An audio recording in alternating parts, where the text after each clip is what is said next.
اور پھر اپنے بارے میں کہتے ہیں ابا جان بابا جان، جہاں تک یہ فاطمہ کی بات ہے، آپ کی پوری امت کی خواتین چاہے بچی ہوں، بڑی ہوں، بوڑھی ہوں، جوان ہو، سب کو یہ ایک فاطمہ پل پار کرا دے گی۔ آتے ہیں بی بی خاتون جنت فاطمہ الزہرا رضی اللہ تعالیٰ عنہ، اہل بیت کی پوری نسل آپ سے چلتی ہے۔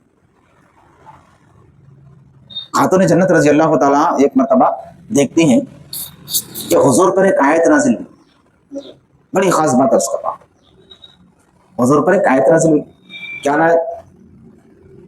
وَإِن مِّنكُمْ إِلَّا وَارِدُهَا، پل صراط کا ذکر ہے۔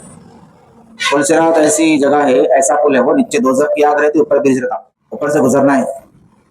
نیک لوگ اگر گزرے جاتے، بد لوگ گناہ گار نیچے گرتے پھسل پھسل کے کٹ کے۔ آیت نازل ہوئی تو حضور رونا شروع کرے، روئے حضور کو رونا آ گیا، تو حضور کو دیکھ کے صحابہ بھی رو دیے۔ اب سلمان فارسی ایک صحابی تھے، انہوں نے دیکھے، ارے میں اگر چپ میں کرا سکتا ہوں سرکار کو، کوئی بھی نہیں چپ کرا سکتے، خاتون جنت بیٹی ہے سرکار کی، انہوں چپ کرا سکتے، ان کو آتا خاموش کرانا، حضور کو منوانے آتا، ان کو بول کے بھاگ لیتے۔ خاتون جنت کے گھر پہ جا کے ڈور کو دستک دیے، اما جان باہر نکلی، سرکار رو رہے ہیں، ایک آیت نازل ہو گئی۔ کسی کو معلوم نہیں وہ آیت میں کیا ہے؟ آج کل کے بےخوف لوگ یہ بولتے ہیں کہ حضور بھی وہ کیسا گزروں گا میں پل صراط سے، بلکہ رو رہے تھے، نعوذ باللہ، میں کیسا گزروں گا پل صراط پہ سے، بلکہ رو رہے تھے، بھئی دیکھو آیت نازل ہوتے ہی ڈوب کے مر جاؤ چلو پر پانی میں۔ وہ سرکار اپنے بارے میں نہیں سوچ رہے تھے میں کیسا گزروں گا، بلکہ سرکار ہمارے بارے میں سوچ رہے تھے میری امت کیسا گزریں گی، بلکہ بھائی ایک مومن گزر دیں گا تو نبی نہیں گزرتا، مومن آسانی سے گزریں گا۔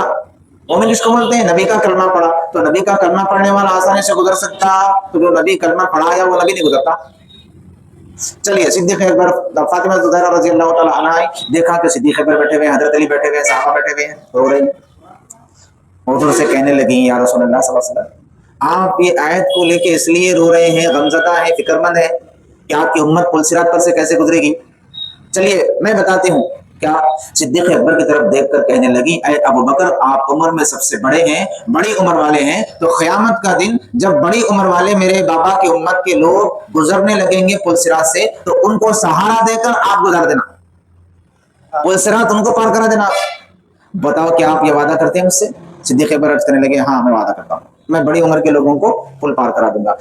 حضرت علی کی طرف دیکھ کر کہنے لگی اے علی، آپ جوان ہیں، نوجوان ہیں، تو میرے بابا کی امت کے جتنے نوجوان پل صراط پار کرنے والے ہوں گے ان کو سہارا دے کر آپ پل پار کرا دینا۔ انہوں نے کہا کہ ٹھیک ہے میں پار کرا دوں گا، وعدہ کرتا ہوں۔ امام حسن امام حسین چھوٹے بچے ہیں، سرکار کی طرف دیکھ کر عرض کرتے ہیں ابا جان یہ نواسے ہیں آپ کے، اور نواسوں کی طرف اپنے بیٹوں کی طرف دیکھ کر کہتی ہیں اے میرے بیٹو حسن اور حسین سنو، جب میرے بابا کی امت کے معصوم بچے جب پل صراط پر سے گزر رہے ہوں گے تو تم دونوں ان معصوموں کو پار کرا دینا پوری امت۔ اور پھر اپنے بارے میں کہتے ہیں ابا جان بابا جان، جہاں تک یہ فاطمہ کی بات ہے، آپ کی پوری امت کی خواتین چاہے بچی ہوں، بڑی ہوں، بوڑھی ہوں، جوان ہو، سب کو یہ ایک فاطمہ پل پار کرا دے گی۔ رکانا چاہتی ہیں، سرکار کے چہرے پر ہنسی لانا چاہتی ہیں۔ یہ بات ہوئی، جبریل علیہ السلام حاضر ہوئے، عرض کیا یا رسول اللہ صلی اللہ علیہ وسلم، اللہ آپ کو سلام بھیج رہا ہے اور یہ فرما رہا ہے قیامت کے دن ویسے ہی ہوگا جیسا آج فاطمہ یہاں کہہ رہی۔ یہ بی بی فاطمہ ہے، یہ اہل بیت اطہار ہے، یہ صحابہ کی ذات ہے۔ ہم کو چاہیے کہ ہم صحابہ اور اہل بیت سے محبت رکھیں، کسی کو چھوٹا کسی کو بڑا نہ سمجھے۔ اہل سنت والجماعت کا عقیدہ یہ ہے کہ اہل سنت کے نزدیک سب بڑے ہیں۔